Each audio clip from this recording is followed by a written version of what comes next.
business environment.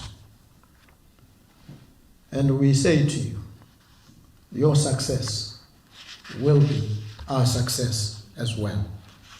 And so, I hope to see all of you in Botswana. What we pledge to you solemnly is to remove any obstacles that thwart and frustrate your efforts. We want, as I've indicated, to have a very agile and responsive administration. Where there are any strictures and obstacles, we will strive to remove them and remove them very quickly. And that is why, in relation to our discussions with DBS, no obstacle will thwart and frustrate our partnership.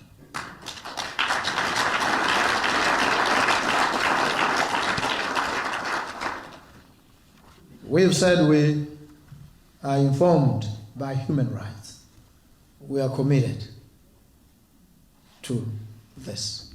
The animating energies for our administration revolve around upholding, promoting human rights so that they don't remain only enshrined in textual formulation in the Constitution or some fading parchment, that they are translated into concrete deliverables and that they shine in the lived reality of the people of Botswana. This is my solemn pledge and commitment personally to the people of Botswana.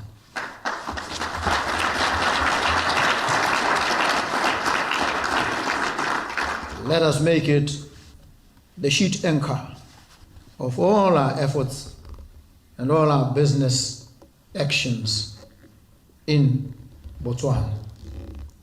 And the invitation now stands fully extended to all of you.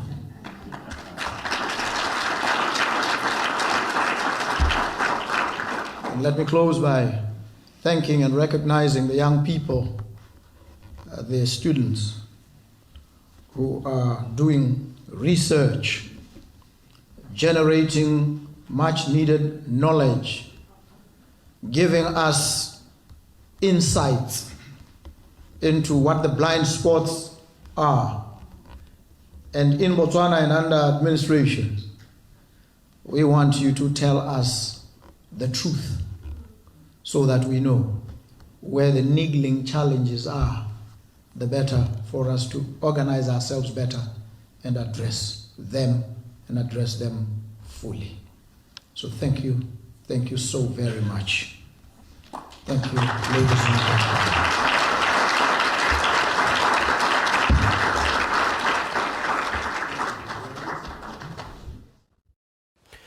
Entsele kwa Antop Duma Boko tlhalositse fa diphetogo tse di bakiwang ke se se lediwang ke bareki di tsweletse ka go ama mogama wa ditemane mme a kopa baitsanape le bareki go beeletsa mo ditemaneng tsa lefatshe leno ka seo se ka thusa go tsosolosa le go godisa itsholelo ya lone. Duma gateletse botlhokwa jwa tshwaragano tota mo mogameng o go tsosolosa kgatlhego ya bareki mo go rekeng ditemane tsa tlholego. Duma Boko na rola pego mo phuthegong e tsweletseng ya facets kwa toropong ya Antwerp kwa Belgium. Phuthego e tsenwe ke baitsanape ba tsa kepo ya temane barfatsi le barekisi ba ditemane ba ka tshwara makgolo a mararo go tswa ntlheng tsotlhe tsa lefatshe. Mr. President, the diamond market has of recent been faced with well-documented persistent challenges. But there are promising signs of recovery. Green shoots are emerging in the polished diamond segment, with the potential, particularly in the United States, for a stronger retail season. However, We must approach 2025 with realism and readiness, recognizing that market conditions may remain tough. Amid these dynamics, the importance of collaboration between De Beers and the government of the Republic of Botswana cannot be overstated. Our partnership with De Beers continues to strengthen, with negotiations nearing completion. Both teams are working diligently to finalize a deal that will not only enhance the future of Botswana's diamond industry, but also secure confidence for investors and stakeholders globally. To Botswana, diamonds are not just an ultimate expression of elegance and luxury crafted by nature for billions of years deep within the Earth's mantle. They are the lifeblood of our economy, imbued with significance that transcends mere aesthetics. So, buying Botswana diamonds is a powerful gesture that symbolizes your commitment to our communities and the nation's development. Botswana is not locked.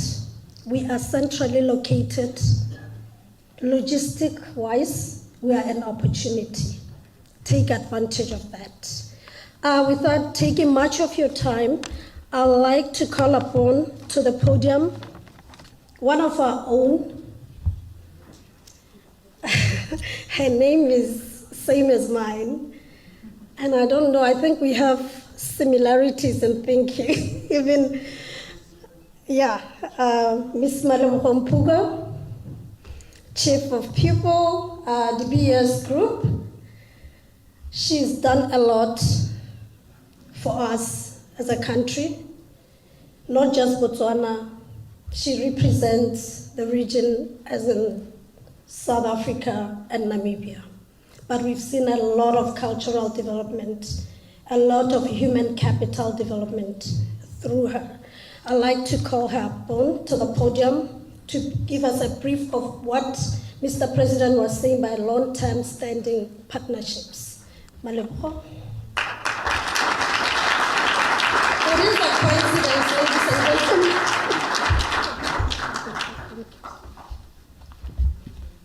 You know, when you come dressed like the MC, it can only be an upgrade. Not only am I dressed like her, we share the same name as well. I stand in front of you. Let me start off by His Excellency, the President, Advocate Duma Boko, the First Lady of the Republic of Botswana, Meka Boko. I'd like to recognize the Honorable Minister of Minerals, Me Kenuendo. I'd like to recognize the Honorable Minister of Honorable Minister of International Relations, Re Penyu Butali. And let me also recognize the Permanent Secretary to the President, Me Emma Biluitlezi, and allow me to say all protocol observed. I stand in front of you and I stand as one, but I represent many. I represent, first of all, the CEO of De Beers, Mr. Al Cook. I represent my colleagues in the Executive Committee who are with me, Sandrine, Paul, Moti, and Fez. Some of you will have the opportunity to meet with them. But I also represent the many men and women that make De Beers the organization it is, the 20,000 plus men and women in the 20 different countries. And I'm proud because today is about sharing with you a perspective from an investor. I learned very early that, you see, when a company makes the decision to invest, and to invest, especially in an African country, there are three things that they consider. The first is the ease of doing business. When I put money in a country, will I get my money back? Is there a rule of law? Are they structures? Are they institutions? Is there governance? And I think, Mr. President, you've already alluded to what obtains in Botswana. Without a shadow of doubt, as you are eloquently explaining how the transition of power was done in such a seamless, remarkable, and unprecedented manner, there's no doubt that that's a tick. There is a rule of law. The second, especially in Africa, is their power. Electricity is what drives business. In every business, we know the disruption that would happen when you don't have the power. But importantly and more closer to home is, will I find the skills? Will I find the people? Because without the people, you don't have a business. Botswana as a country, we know that the level of investment that we have made, especially in terms of education, a significant amount of people. We're just told that our president is a graduate from Harvard, and I wonder if it would not have been possible if it was not for the investment that the country makes in education. Each and every woman and man in this room who is from Botswana will tell you with conviction and determination that they are what they are because of the education that Botswana is able to provide. And we are all beneficiaries of that. So the skills, tick. But I think when you sum it all up, all these things happen because of leadership that is visionary, leadership that is determined, and leadership that has the desire to make sure that they create the environment for business to continue to do what we in De Beers are able to do.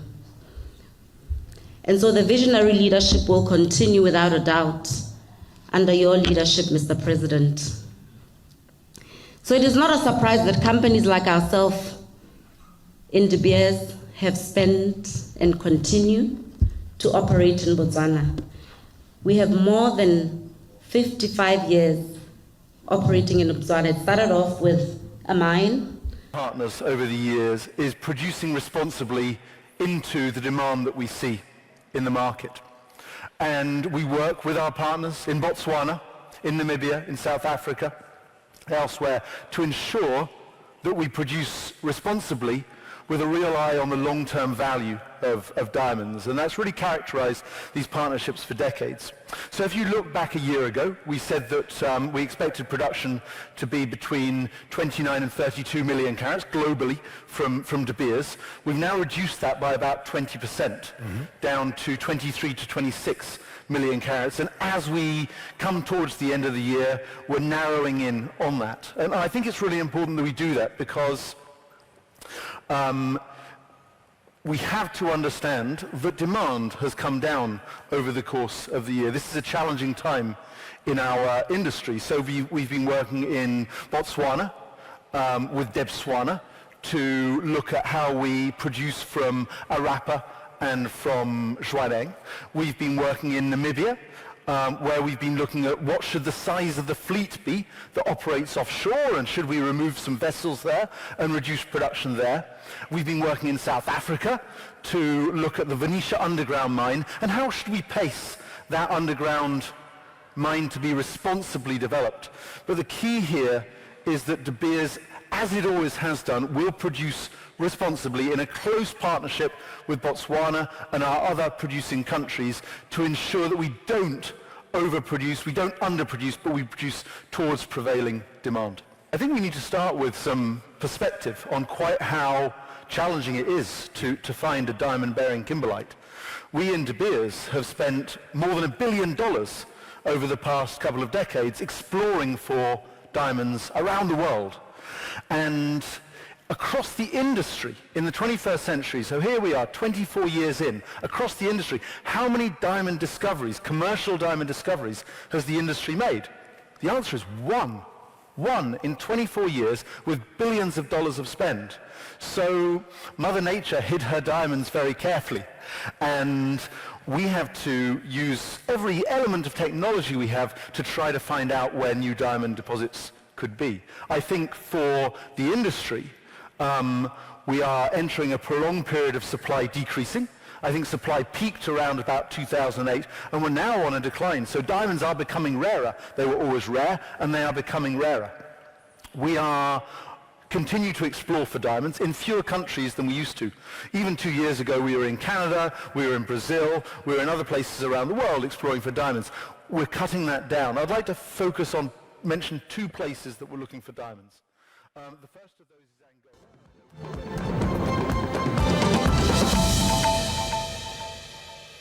Angola. And we have invested, and we will continue. We will be putting, once we sign the agreement, which the President has spoken about, certainly putting up to 10 billion pula. I don't know of any multinational that has made that kind of commitment in any country. But allow me to end by saying we do what we do because of the partnership, because of the country, because of the leadership, because of the ease of doing business. We don't have to do that, but we know we do it, and it's a reciprocal relationship. I've spoken to you from a commercial point of view, but the lens that I use when I talk about the partnership and when I talk about Botswana as a place to invest is a very personal one as a Botswana. And this is the lens of, you see, for every diamond that we sell, for every diamond, when you buy a diamond, you are creating hope and you are providing opportunity. For every diamond that you buy, you are allowing a young child in a remote village, some place called Omawenin, to go to school and have hope that they too will become the president of Botswana. For every diamond that you buy, you're allowing a mother who is in hospital fighting for their life to have a fair chance of survival, because you are investing in education, you are investing in health. For every diamond that you buy, the communities in which you operate in, you are providing the resources, you are giving dignity, you are giving hope, you are allowing the government of Botswana to turn the promises that they make into reality, create the structures and the institutions that allow businesses to operate and to operate in a way that they can grow. As investors, you have choices around which country you want to invest in. You have choices around when you invest in those countries. How do you ensure that it's sustainable? And I'll leave you to decide, but I hope and I pray it will be Botswana.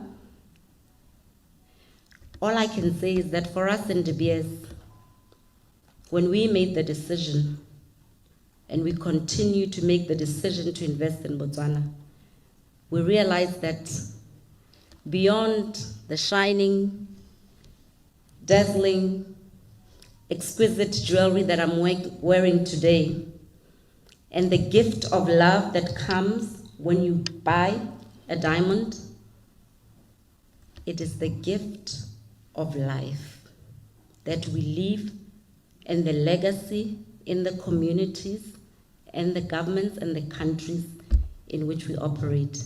And we do what we do for that reason. Thank you very much.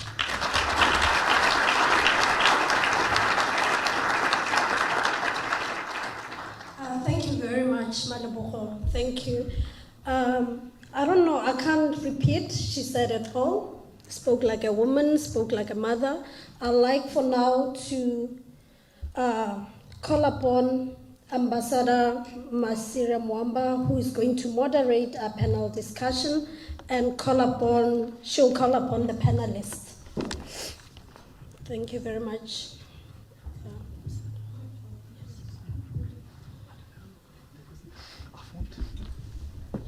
Thank you very much, Maleboho. And one more time, a round of applause for the other Maleboho.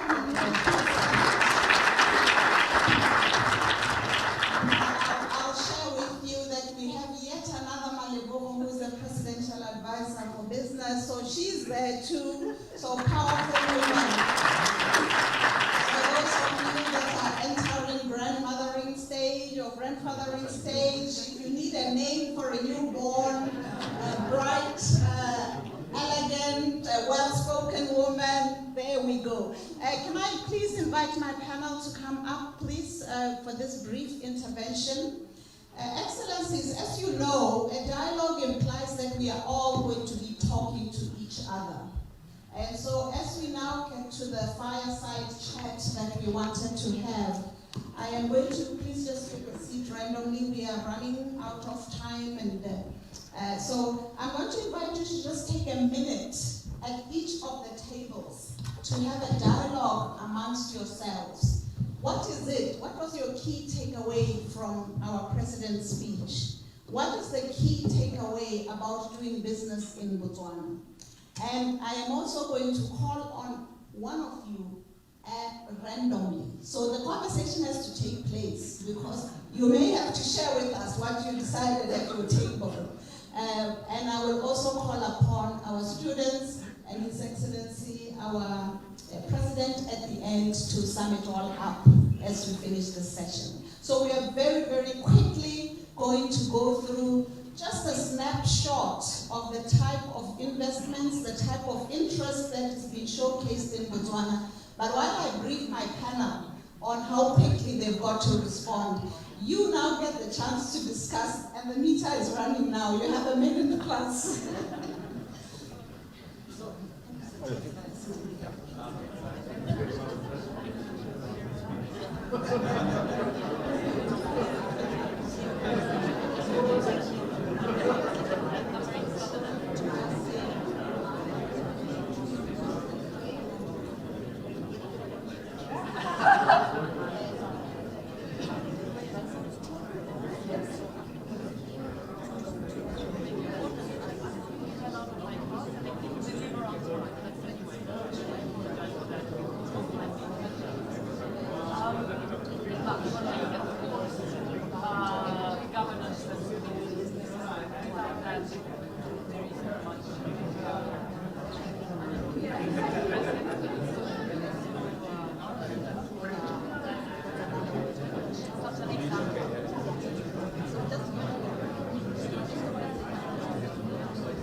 I'm looking around to confirm that you are dialoguing. Are we winning? Are we winning? Are we coming up with profound, insightful, everybody on the table? Excellency, dialogue. I don't see you dialoguing right now. Ah, excellent.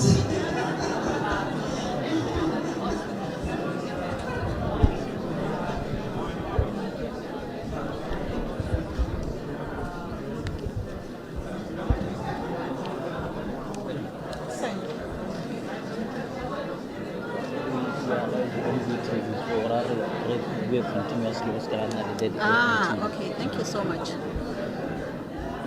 Excellencies, ladies and gentlemen, you are dialoguing in your respective teams, and we are very keen to find out what it is you are coming to us with. But if I can have your kind attention, I don't know whether I should have let this cat out of the bag. I don't know if I'll get you back. I don't know if I'm going to get my audience back. Can I please have my audience back? A round of applause will get us all going. Thank you, thank you.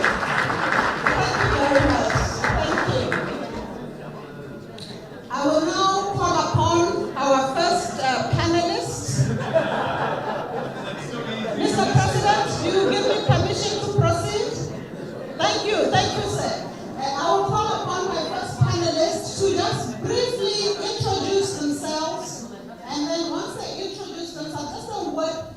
too about the nature of their interest in Botswana. As His Excellency said, as my President said, it is important that we look at the capabilities, the opportunities, we look at the diamonds, we look at other types of investments that we are keen to explore and encourage, because he has given an open invitation to each and every one of us. So these three, I just want to share a snapshot of where they come from, how they got to know about Botswana, and what it is they see as a way forward. Go ahead, please. I want you to introduce you, say your name and your business.